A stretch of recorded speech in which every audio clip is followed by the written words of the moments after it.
আসসালামু আলাইকুম ভিউয়ার্স, দেখতেছেন আমরা আজকে বৃষ্টির দিনে দক্ষিণ কোরিয়ার গজাতে সমুদ্র পাড়ে বেড়াতে আসছি।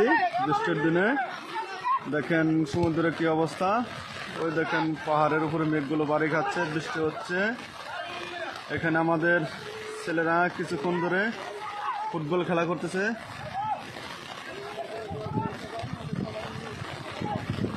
আমরা কোরিয়াতে এত দিনের ছুটি পাওয়ার সৌভাগ্যের ব্যাপার। আমরা 10 দিনের মতো ছুটি পেয়েছিলাম।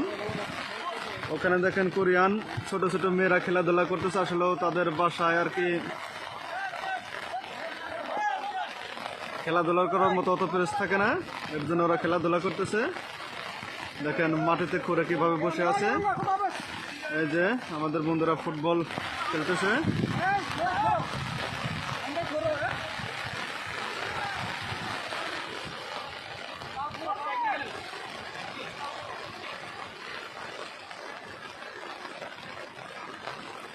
প্রচন্ড বৃষ্টি হচ্ছে, বৃষ্টির মাঝে ভিডিওটি দিলাম আপনাদের।